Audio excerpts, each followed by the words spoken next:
Hello and welcome to this episode of Tea Time. I'm Chaiti Narula. We're at the DLF Golf and Country Club in Gurgaon. On the show today, we will be discussing the general aviation sector in much detail. On the show this week, we have Rohit Kapur, President, and R.K. Bali, Secretary, Business Aircraft Operators Association. One of our biggest, requirements today is to probably earmark some airports around the metropolis to cater for general aviation traffic. Smaller aircraft, when they fly to the hinterland India, they need to have space at the bigger airport. That is where the requirement to earmark 30% at least to begin with. In news, Rory McIlroy wins the Bridgestone Invitational and Jeff Ogilvy wins Barracuda Championship in Renault.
Mr. Rohit Kapur, welcome to Tea Time. Hi, Captain Bali, pleasure to have you on the show. Pleasure And thank being you for here. having me at your home course, the Thank DLF you. Golf and Country Club. Rather picturesque one, and I'm always pleased to be here. It's a lovely course Pleasure indeed. to have you here. So let's start off talking about the general aviation market now.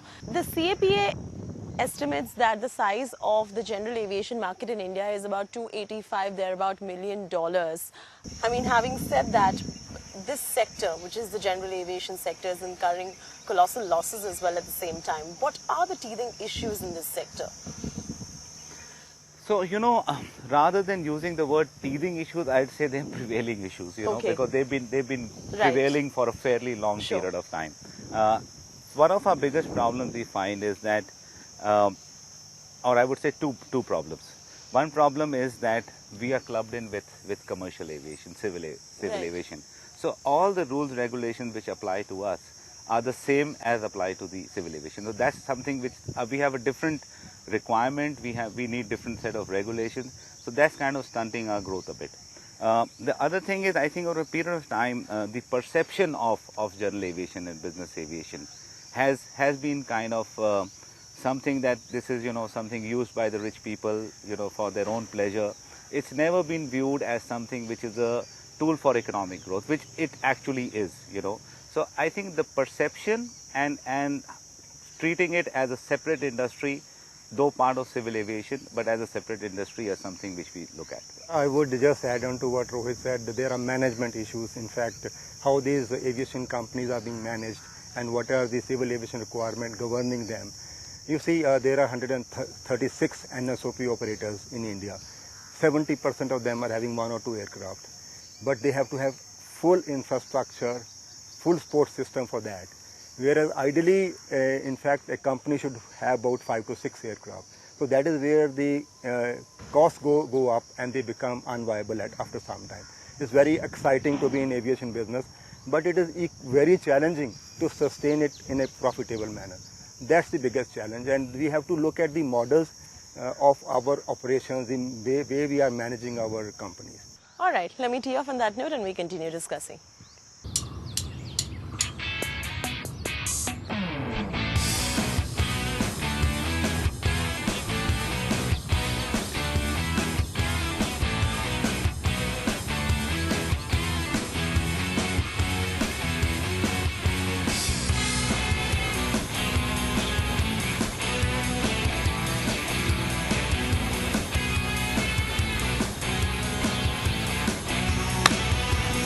Sure.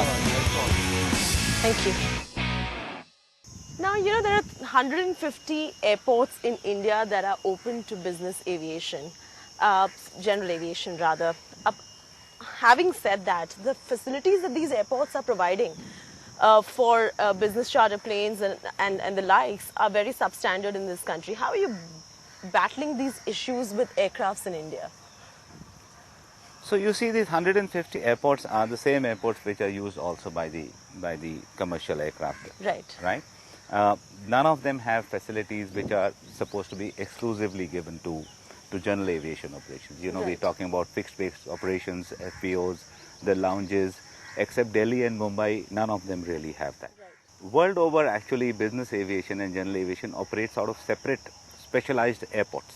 Sure. You know, every city in the world, you look at New York, you look at Singapore, look at London, they have these satellite airports which are meant exclusively for general aviation. So I think one of our biggest, requirements today is to probably earmark some airports around the metropolis to cater for general aviation traffic. Have you gotten into a dialogue with the Airport Authority of India to We have, put but this into there are action? certain issues at the moment in terms of certain restrictions of new airports coming in within the radius of, as laid down in the Right. agreements that we have with the private Right. airport developers. So if you see in Hyderabad and in Bangalore, they've actually shut down the old airports, which are assets sitting there which are not being used. Right. So because of those agreements. So I think there's already a dialogue on that. Maybe soon maybe they will come up as general aviation airports or something like that. As business association, as a body that represents general aviation in India, how proactive are you on that front with the AAI? Yeah, we had a series of meetings in the ministry and we brought up this issue what he mentioned about having FBOs. See, it will be tough to get FBOs in India for next 5 to 10 years. The immediate requirement is to earmark space for general aviation. Right. You know, there are 15 airports likely to come up in PPP model. We are requesting the ministry that we, at least in each airport, we should have specific requirement mentioned in OMDA, that the agreement which is signed with the airport operator, Right. to earmark about 30% minimum space for general aviation. Right. And our emphasis is based on the fact that government is also talking of regional connectivity. Sure. And these airports are going to be coming in the hub and spoke model from where the aircraft will fly. So these smaller aircraft, when they fly to the hinterland India, they need to have space at the bigger airport. That is where the requirement to earmark 30% at least to begin with before the FBOs come up, which he mentioned. And there are some restrictions placed because of the agreement earlier you had with the airport operator that within some radius, no other airport will come up without their being involved in it. So that is something, but we are proactive and we know the requirement is going to come up in a big way in future. Do you think there is a conspicuous lack of that one progressive, well-capitalized global player who will take this general aviation sector forward? Obviously, there is a lack of that one player who is doing that at the moment. It depends upon the need arising for it. Right now, we feel that the general aviation has begun to grow and we need to handle some issues. The big players can come in later on, not immediately. First, we need to sustain the growth rate which we had achieved earlier. And the global players, of course, are already there in some way or the other. But the big one which you are talking about, perhaps need to wait for some time. That's what we feel. So I have a little different view on this. I think we do need a big player, but obviously for any big player to come in, there needs to be a business model which is viable enough for them to actually come in and make the investments.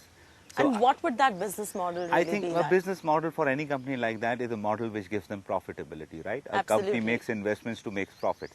But at the moment, the way things are, there are parking constraints. Right. Mumbai and Delhi are major centers from where the demand is coming, whether for flight of aircrafts, ownership requirements. Sure. Mumbai is closed, totally closed. There are no parking bays.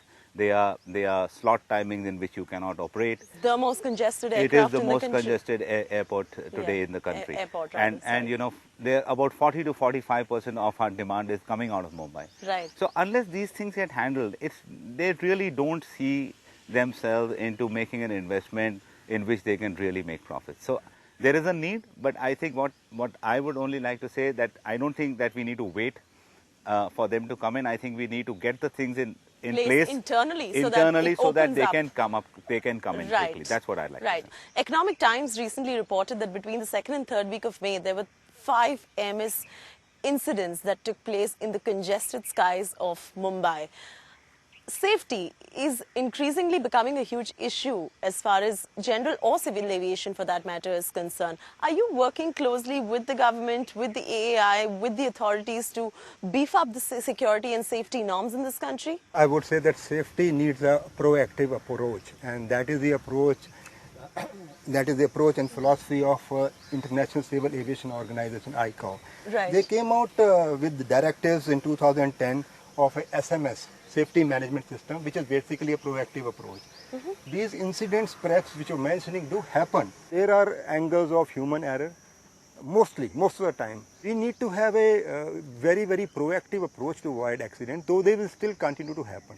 This is, as far as our taking up this is concerned with the DGCA, we have repeatedly asked for adoption of international standard of business aircraft operation in India. Right. Which is, there is an organization known as International Business Aircraft Council, which represents the business aviation in ICAO at Montreal. They have come out with a manual which describes the best standard way to operate most safely, which also incorporates the requirement of SMS, which I mentioned earlier, to ensure that we minimize the risk involved in flying. So it is only through risk mitigation and a proactive approach that we can ensure safer skies. Just adding on one point to what Captain Bali has said, I just like to say that general aviation safety standards worldwide, right. And there are statistics to show that, are actually comparable or even better than civil aviation safety standards. So this is a kind of a, sometimes you hear that general aviation aircraft are not safe enough. That's not true. The statistics do not prove Is that a myth? That's a myth. In this country especially? In this country as well. Now, where are the corporate revenues really focused on? Mumbai, Delhi, Bangalore, Pune, Ahmedabad, is that the right order? And how much of the revenue in terms of a percentage breakup comes from each of these cities actually?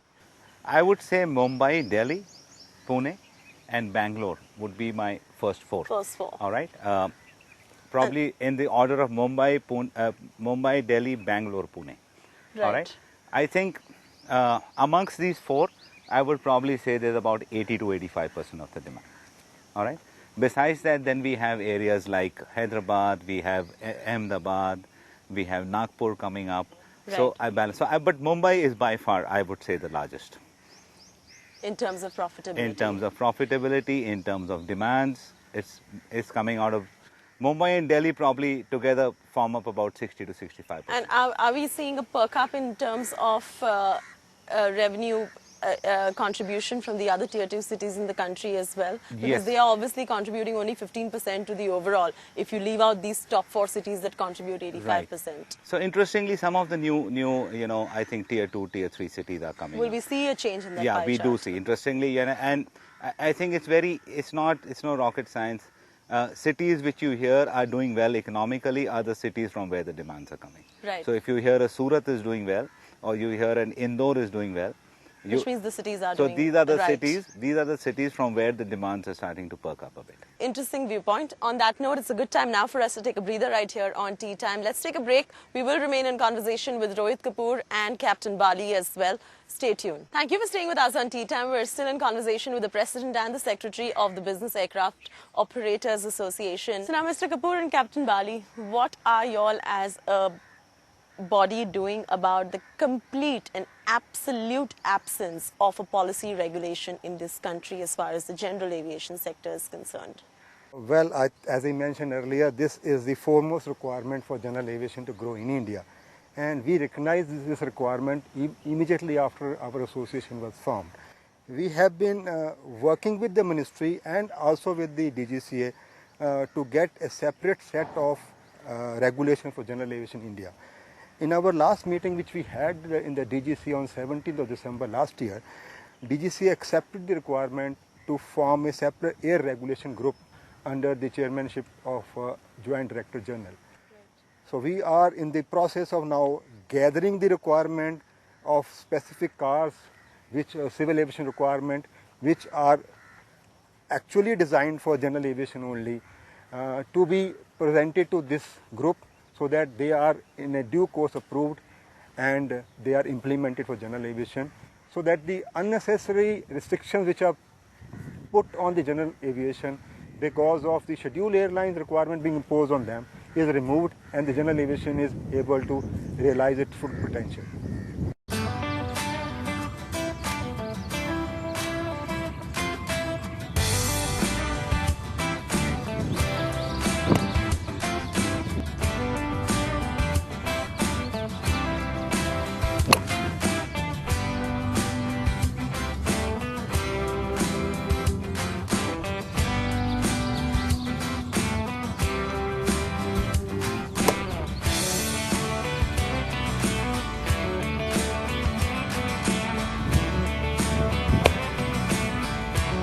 Good one.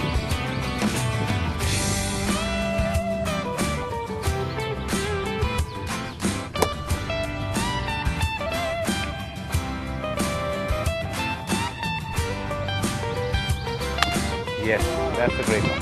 Very nice. Thank you.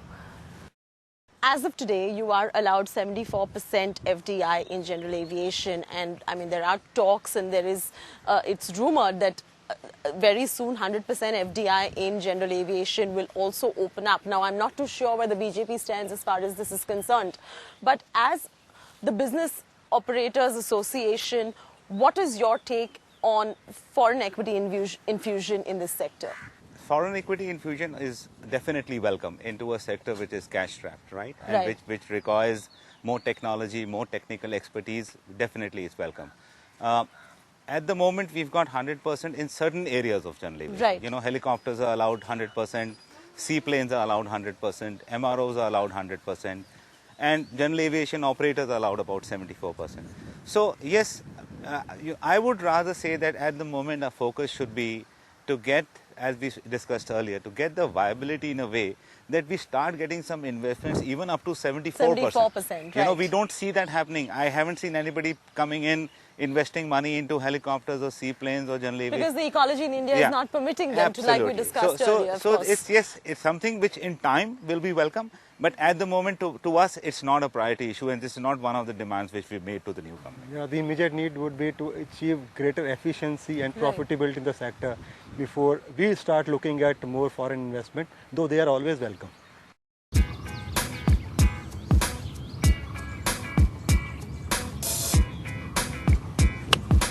Lovely. Good one. Lovely shot. Lovely shot. Stop. Nice. Thank you.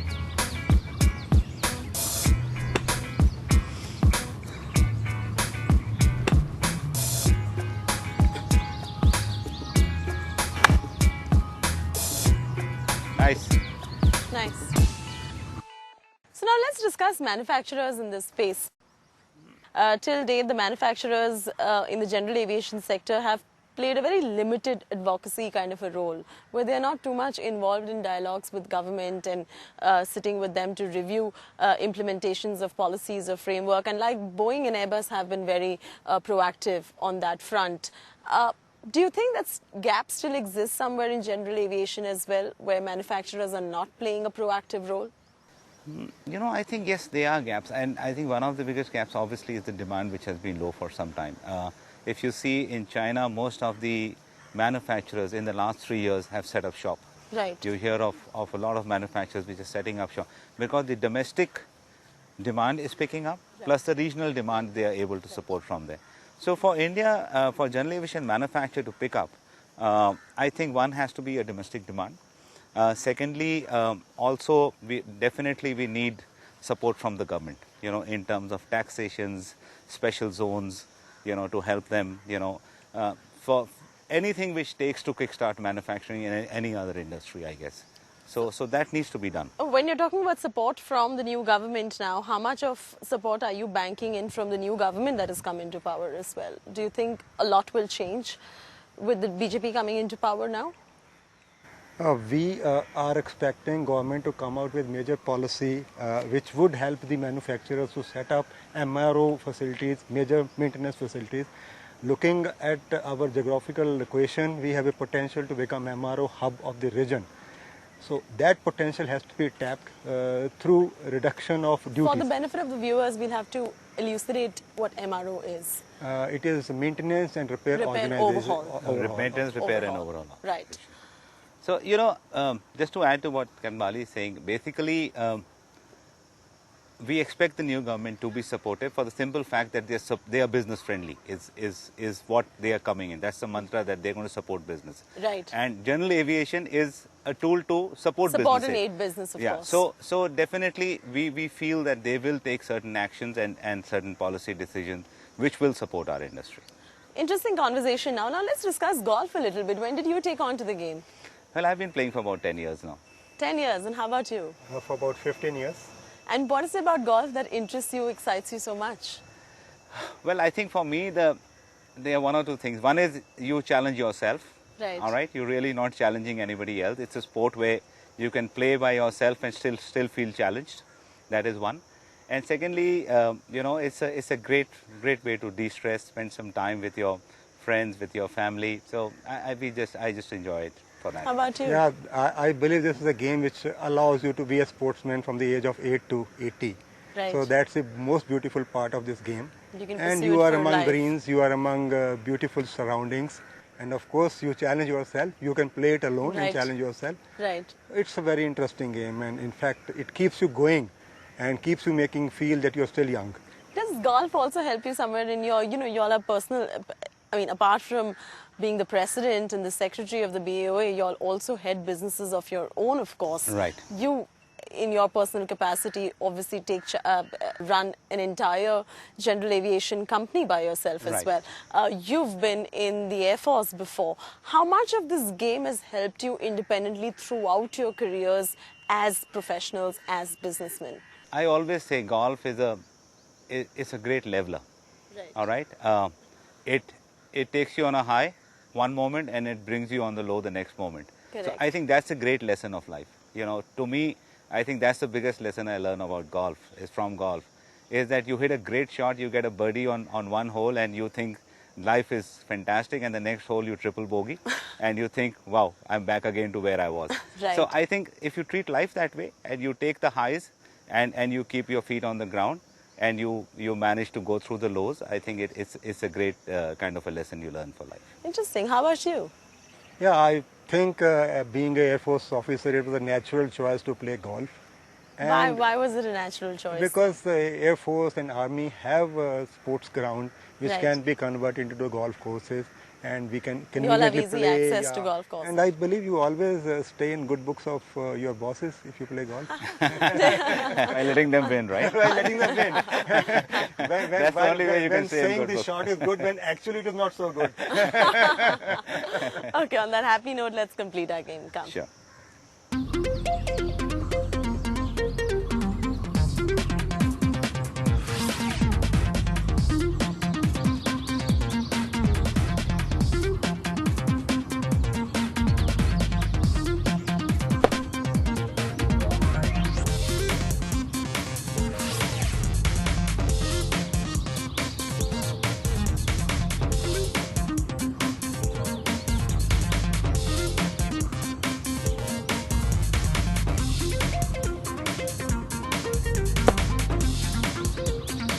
Go. Oh, fantastic. Fantastic.